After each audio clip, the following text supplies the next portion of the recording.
Welcome to another Fantasy Goodfellas video where we talk about the top 30 wide receiver rankings for week 3. You ready? All right. Before we get started, let me quickly tell you how this is going to go. Fantasy Pros these are their predictions. We're just going to talk about them. So up first is Jamar Chase at Minnesota. There's no question here that Jamar Chase is the top wide receiver this year.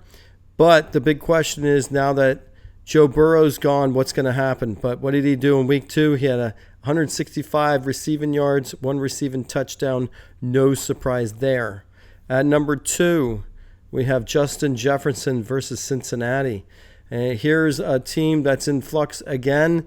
Then you have Mike McCarthy. He's out. And now you're expecting Justin Jefferson to continue. Last week with McCarthy out, he did 39. He was ranked 39th. And if you look overall, McCarthy wasn't doing that well. He did 158 yards passing, and nobody else did anything. So that's going to be interesting to see how that plays out. Number 3, CeeDee Lamb at Chicago. Now, we're still waiting for CeeDee Lamb to get into the end zone. This was his stats. He was the 25th ranked receiver in week 2. And in week 1, he had 110 receiving yards. He just needs to see the end zone. At number 4, you have Malik Nabers versus the Kansas City Chiefs. The Chiefs are not playing good as a team overall, but Malik Nabers is starting to stand out. And he had 167 receiving yards, 2 receiving touchdowns. He was the second-ranked wide receiver this past week. At number 5, you have Puka Nacua at the Philadelphia Eagles. So Puka did 91 receiving yards. He had 45 rushing yards and 1 rushing touchdown. So if you just look at some of these other receivers, they're putting up some numbers. Davante Adams had over 100 yards receiving as well. So things are looking good in L.A. Matthew Stafford's holding it down year after year. Number 6, you have Brian Thomas Jr. versus the Houston Texans. So if you're not paying attention to all these teams like I do, meaning I don't follow all these teams, I need the stat machine to see how they're doing as well. So here's Brian Thomas Jr., Trevor Lawrence, 271 passing yards, 3 TDs. He's spreading the ball out. Look, 1, 2, 3, 4, 5, 6, 7 different targets. So he's definitely spreading the ball out. Number 7, Nico Collins at Jacksonville. You know, Nico's so big, such a big target, and they are stepping up. Even though they lost that game against Tampa, he had 52 receiving yards, found the end zone with a touchdown. But let's just take a look. Stroud, 24 attempts, seems a little low, but they're going against the Jacksonville Jaguars. I should expect Nico to do fairly well. Number 8, Davante Adams at the Philadelphia Eagles. Here's an old image of Davante Adams. I haven't updated it yet in my stat machine, but he had 106 receiving yards, 1 receiving TD. And if you're not paying attention, that means we already have 2 Los Angeles Rams receivers in the top 10. I doubt that very much because it's hard to get 2 players in the top 10. So it's like, which one are you going to choose? Number 9, you have Amon-Ra St. Brown at Baltimore. You know, the Detroit Lions exploded, and look at that, 3 receiving touchdowns. That's huge. And if you look at this is his receiving yards between the 2 weeks. It exploded. But if you look at TDs, he didn't find the end zone in week 1, but in week 3, he had 3. Week 2. So that is Amon-Ra St. Brown. He's a stud. I expect him to do well. Number 10, Jackson Smith versus the New Orleans Saints. And this is another team. I'm not really following what they're doing in Seattle. I haven't seen much games. So I just kind of want to click on here and see how he's doing. So week 1, he had over 120 yards. Week 2, he didn't have that much yards, but it was over 100. I guess this graph doesn't really show it too well. But if we look at, what he's doing here, 90 yards. And let's just take a look at that receiver, Sam Darnold. So he's doing it, holding it down in Seattle. You're getting up to the 300-yard range. That's pretty good. And so I expect them to continue that. Number 11, Zay Flowers versus Detroit. Now, again, I'm doing all this based upon no information at all. And if I'm making my selections, I have to look at some stats. And here, there's no way I can know every receiver. But if you look at what he's doing week after week, here's week 2. And Lamar Jackson had only 225 yards, but 4 TDs. So if you want to look at another week, let's go. I don't have that here. But if you want to look at another week here, this is week 1. He had 143 receiving yards, 1 receiving TD. It looks like the main target there in Baltimore. Now at number 12, you got DK Metcalf at New England. Here's a player that, I haven't really seen many Pittsburgh games, haven't watched any stats. He had 1 receiving TD and 20 receiving yards.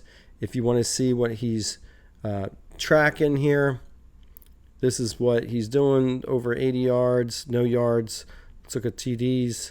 So he found the end zone this week. But, as a team, Aaron Rodgers at Pittsburgh, and he had 203 yards, 1 TD. It's mediocre. So I don't expect DK Metcalf to kind of be in the top 12. I think some other people can jump him. I think that's a little high for him. At 13, Mike Evans versus the New York Jets. Mike Evans always seems to be a main target. He's a big guy, big stud, But I think what's happening here is the ball's getting spread out a lot. So you have 2, Baker Mayfield doesn't have to throw. It's like, don't make any mistakes, Baker, and we might win. But here he's got 2 running backs, 4 receivers, and a tight end. That's spreading the ball pretty spreading the ball around. Everybody gets a touch. So I expect Mike Evans to do pretty well. Number 14, Rome Odunze. Here we go. Here's Chicago. And again, this is a team I haven't seen much of, so I use these stats to kind of look at it. So he was the 3rd ranked receiver in week 2. But if you look at week 1, he was ranked 22. He's getting into the end zone.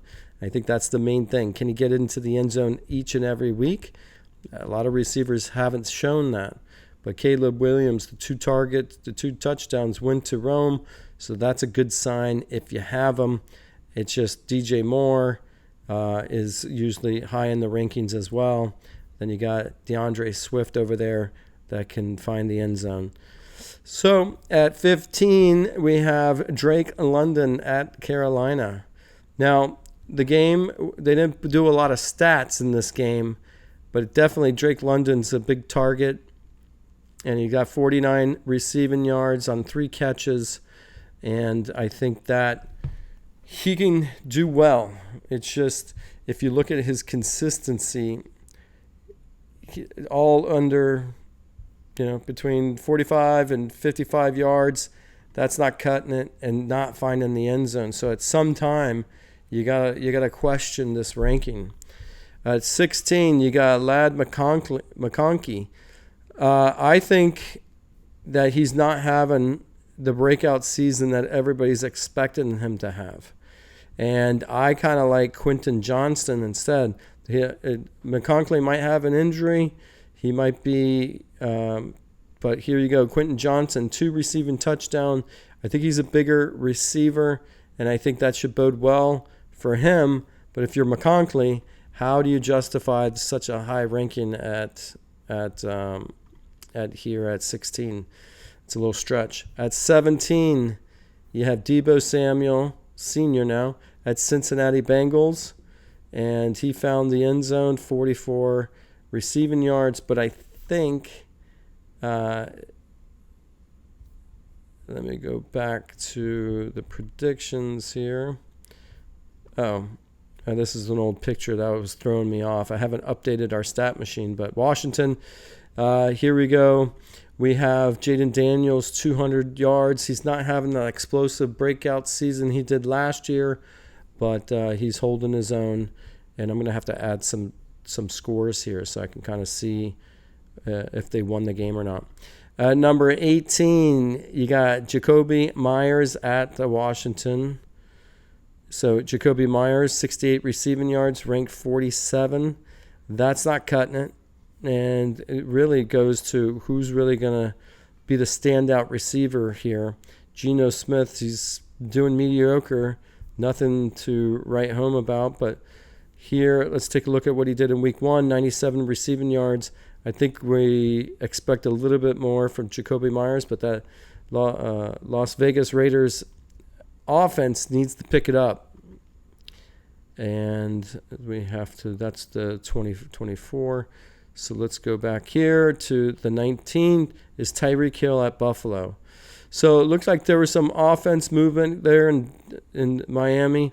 And finally, he got over 100 receiving yards.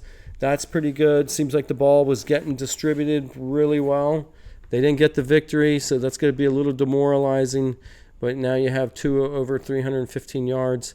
You got Jaden Waddle did get into the end zone, but it seems to be Devon Achane. So Hill has the talent. Does he get in there? At 20, you got Garrett Wilson at the Tampa Bay Buccaneers. This is Garrett Wilson's a talent. He's shown it, but I can already tell right here you only have two receivers that got some stats, and that's pretty brutal here. Let me go back here to look. Garrett Wilson, wife's Arian Smith, and that's because he got negative yardage. So we don't put negative stats in this team stats, so that's why you don't see it there. So, no, something's wrong. We might have got the wrong year in that. So let's move on to Xavier Worthy at the New York Giants. Now, Worthy's coming off that shoulder injury, so I think there's not a lot of expectations here. So you have to really question what's going on with Xavier Worthy. Is he going to do any well? Is he going to put up stats? So I think that's a little stretch here to see him at that location at 21. At 22, A.J. Brown versus the Los Angeles Rams. Now, A.J. Brown's a letdown. Now, I have him on my fantasy team, and he's just not putting up any stats. And it's a tough thing. When you have Jalen Hurts getting into the end zone, you got Saquon Barkley, you got Dylan, and Devontae Smith, it's just the yardage ain't coming. So Jalen Hurts is not really slinging it. Seems like they don't have to. So you start worrying that A.J. Brown might have been drafted high, but you have to kind of question if you're going to sit him this week. If not, he might have to be in your flex position if you don't have anybody to put there. So A.J. Brown, he's on the chopping block of not starting. At number 23, Calvin Ridley versus the Indianapolis Colts. Here's another team I haven't paid much attention to. That's why I use the stat machines to see how they're doing. So 57 receiving yards. Not a lot of yards there, but I think Cam Ward's a little young. He's got a chance. He did spread the ball out a lot. That helps when you're kind of getting that distribution. That's going to bode well. He's just got to keep working at it. Very poor percentage-wise here. So Cam Ward has completions to attempts is a little low. All right, to number 24, you got Terry McLaurin at the Cincinnati Bengals. Here, I think this is going to be the week that you see a little of an explosion. You're going to see Terry McLaurin pick it up. I expect him to be higher this week than he did last week. So I think he's going to get into the end zone. I expect some big things from Terry this week. Number 25, T. Higgins at Minnesota. Again, we see Jamar Chase high. You see, T. Higgins high. And you're going to go with a different quarterback. So I don't know what's going to be expected here. But you got Jake Browning. He did play good last year. I do remember Jake Browning playing really well in Joe Burrow's absence. So he might be able to hold it down. So off of memory, I think he can pull it off. At number 26, Courtland Sutton at the Los Angeles Chargers. Here you go, 6 receiving yards. That's not cutting it. Week 1, 61 receiving yards and a receiving TD. He was 12th. I think he's going to have each and every week. It's going to be a gamble to see how well he does, but he's ranked pretty low in this week's stats, so I'd just leave it. At number 27, Emeka Ugubuka versus the New York Jets. Here you go. Not a lot of receiving yards, but he did get into the end zone. I think that's why you see him on the list. It's just Tampa doesn't put up a lot of yards. So unless he gets into the end zone, I think that's what you're going to see. They're not really throwing. So if we look at this, they're going to be going against the Jets. So maybe you can kind of see some action, but 215 passing yards is a little low for two players to be so high in their rankings. At number 28, you got George Pickens at the Chicago Bears.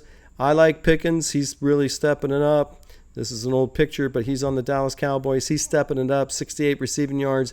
I think he fits very well in that offense. And you can see it here. CeeDee Lamb, 112 yards, yet to get into the end zone. You look at Pickens and you say, okay, he's not getting a lot of yardage, but he did get into the end zone. It's going to require him to continue to get in the end zone.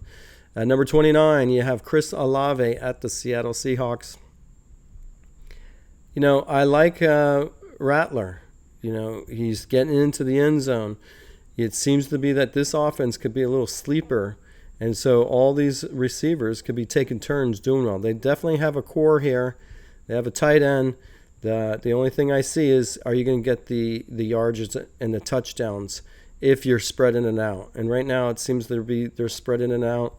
So for receivers, you got to get a lot of yards or you got to get in the end zones. Let's see if you can do it again. And coming in at 30th, wide receiver in this week's projections is DJ Moore versus the Dallas Cowboys. You know, DJ Moore, here he is. He's got 46 receiving yards, ranked 65th. And if you look last week, he was still out of the top 30. And I doubt that he makes this rankings. There's so many other players you can kind of put in there. So I don't expect him to do well again. And that is the top 30 wide receiver rankings for week 3. Good luck on this week's fantasy. Don't forget to like and subscribe.